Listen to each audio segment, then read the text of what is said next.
So whenever I make a video, I try to make videos along the lines of something that I would personally want to see. And today's quick tip will only take 1 minute, but it's something that will drastically improve your carving or your sculpting.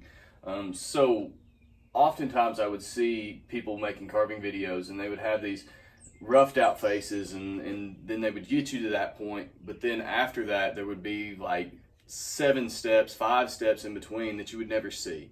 So today I wanted to talk to you just a little bit about that.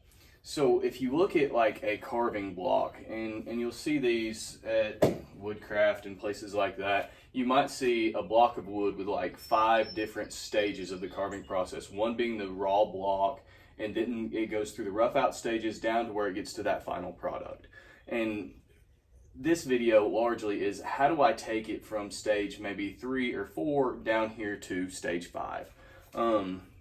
And that's the enigma, I guess, that separates work that is like really great and one that's like, hey, I can improve this, okay?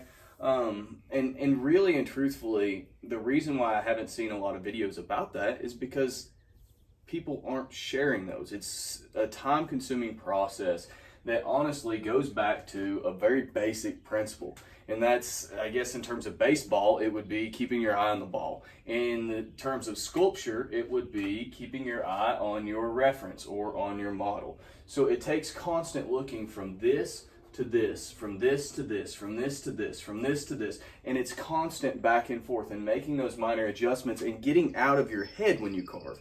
Because a lot of times we like to stay right here in our mind as we're going through the process, and we're like, oh, well, this should be this way or this should be this way. Well, whenever you're doing reductive carving like this, you can't just think in your mind, okay, well, this needs to be adjusted and I'm just going to take it away, because what you're going to do is you're going to run into an issue, because once you get rid of the wood, once you get rid of the stone, whatever, you can't put it back. You know, this isn't something where I can just take and roll out another ball and then just rub it in here and make it come back to the way that it was before.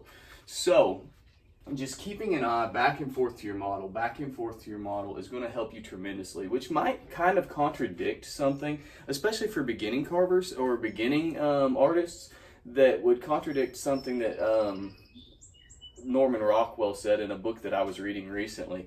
He said that you shouldn't look at references or photographic references until you can get to the point where you can draw a face really well without it. Now, for most of us hobby carvers, for most of us hobby artists, for those of us who haven't gone to art school, for those of us who are just learning the game, that might be one of those things that, I don't want to contradict somebody who's an Americana icon, but it might be one of those things where, especially as we're getting started, it might help tremendously, okay?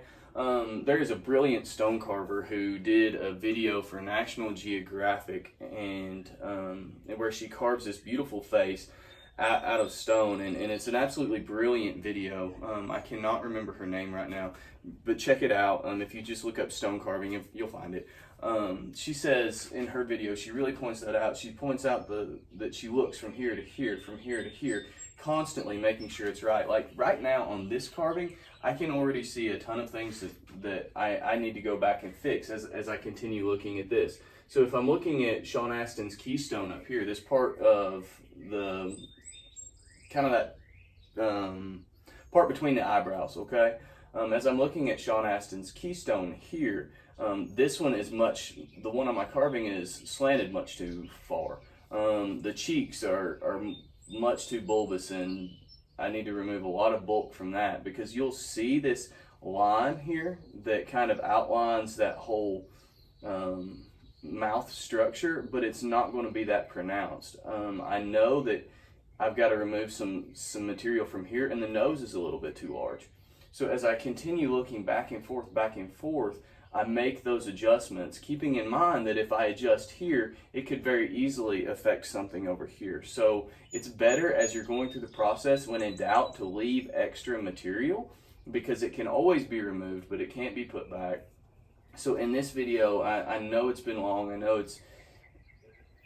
but it's one of those concepts that that is the hardest concept. It's the easiest concept to say, okay, yeah, I get that. But then it's the hardest concept, it seems, to put in practice, to be super observant. I've gotten some advice before that says, well, draw a picture upside down to get out of your head and to break from that. This is the way I perceive it, so this is the way that it is. Because once you get in here with a tool and you start cutting, and that material really starts to fly, and it becomes that fun process that we enjoy so much, it's so easy to get carried away.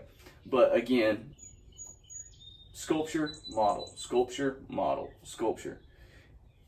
Doing that will greatly improve your carving. I hope you, or sculpting, whatever. I hope that you've enjoyed this video. I appreciate you all. Thank you, and have a great day.